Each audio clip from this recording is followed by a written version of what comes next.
हरिओम. पातंजल योगसूत्रे, योगदासांचे प्रवचन, विभूतिपाद, सूत्र क्रमांक 11. सर्वार्थता एकाग्रतयो क्षयोदयौ चित्तस्य समाधी परिणामः. चित्त अनेक विषयांचे मागे न जाता ते एकाग्र होते, हा समाधी परिणाम होय. योगसाधनेच्या अभ्यासाचा पहिला निरोध परिणाम आपण सूत्र क्रमांक 9 आणि 10 मध्ये पाहिला.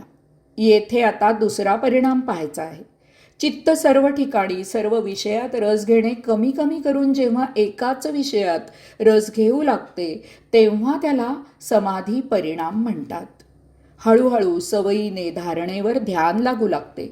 ध्यानाचा अभ्यास पक्का झाला की चित्त एकाच विषयात स्वाभाविकरित्या स्थिर होते. ते इतर विषयात रममाण होणे बंद होते. यालाच समाधी असं म्हणतात.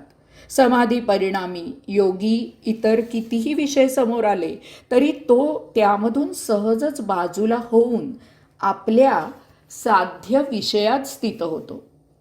जीवन जगायचे 2 पैलू आहेत.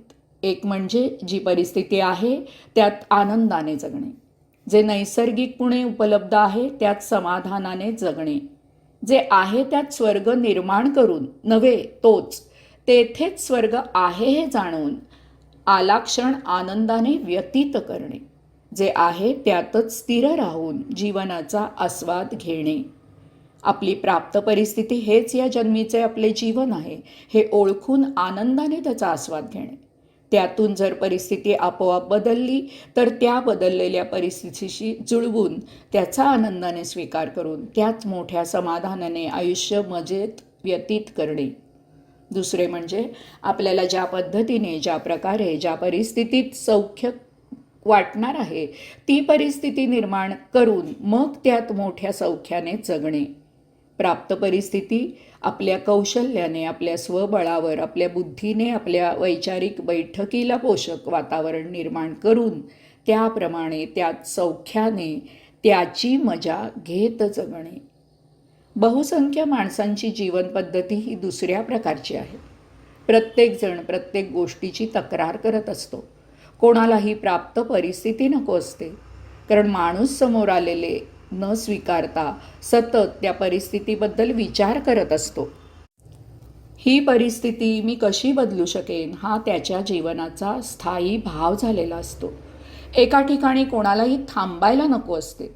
मनात सतत वैचारिक संघर्ष चालू असतो. त्यामुळे माणूस जे ठरवतो त्यापेक्षा काहीतरी वेगळेच करायची तयारी करतो आणि प्रत्यक्षात तिसरीच गोष्ट करून मोकळा होतो. माणसाच्या दुःखाचे हेच मूळ कारण आहे. ऐन तारुण्यात 20 वर्षाच्या बाळीशी 23 वर्षाच्या बाळूने लग्न थाटामाटात पार पाडले. काळ झपाट्याने व्यतीत झाला. सुमारे 10 वर्ष निघून गेली. बाळूने मुलाच्या मौंजी बंधनाला मला आमंत्रित केले होते.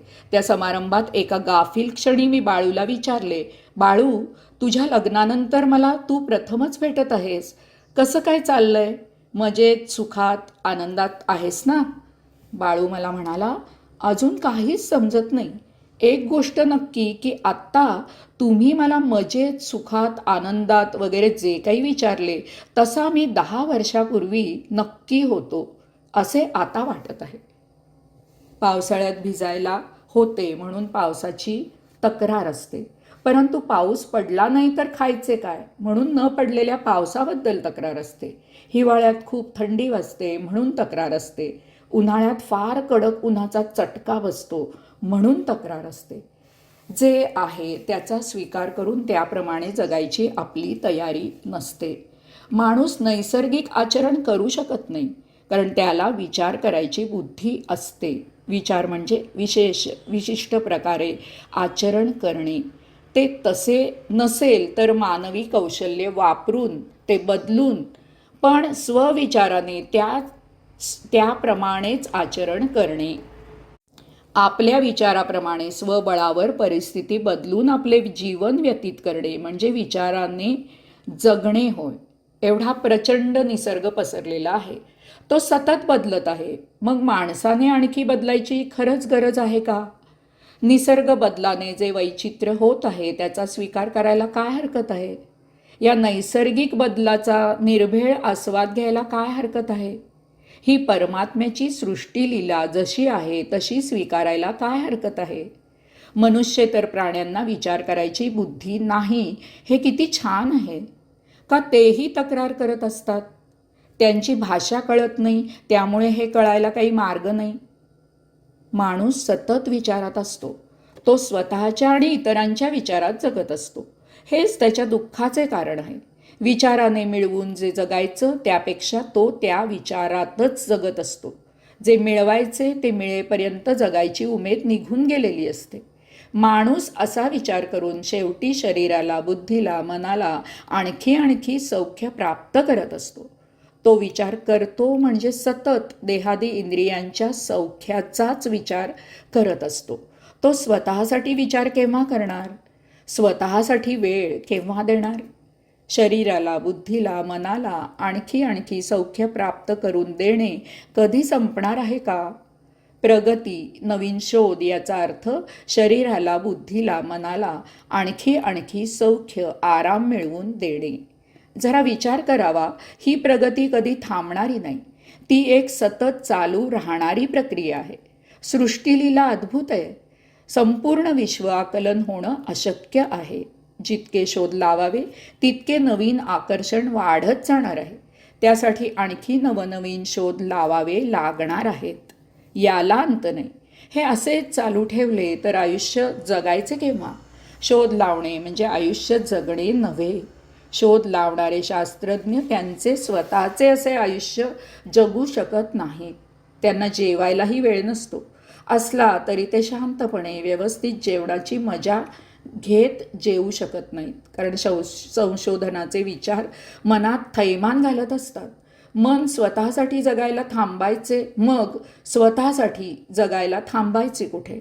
विचार ज्याचा त्याने करायचा आहे. आपल्याला वाटत असलेली भौतिक प्रगती आयुष्याच्या उताराला अधोगती झालेली असते, जाणवते.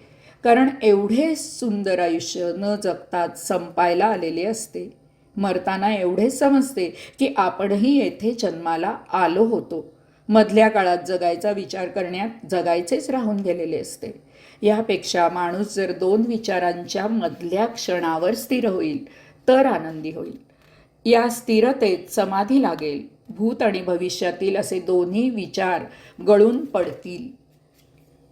वर्तमानातील योगक्षणावर प्राप्त परिस्थितीचा योगेश्वर प्रसाद सेवन करण्याची त्याच्यात ताकद येईल. तो नैसर्गिक जीवन जगेल, समाधानी होईल. हरिओम.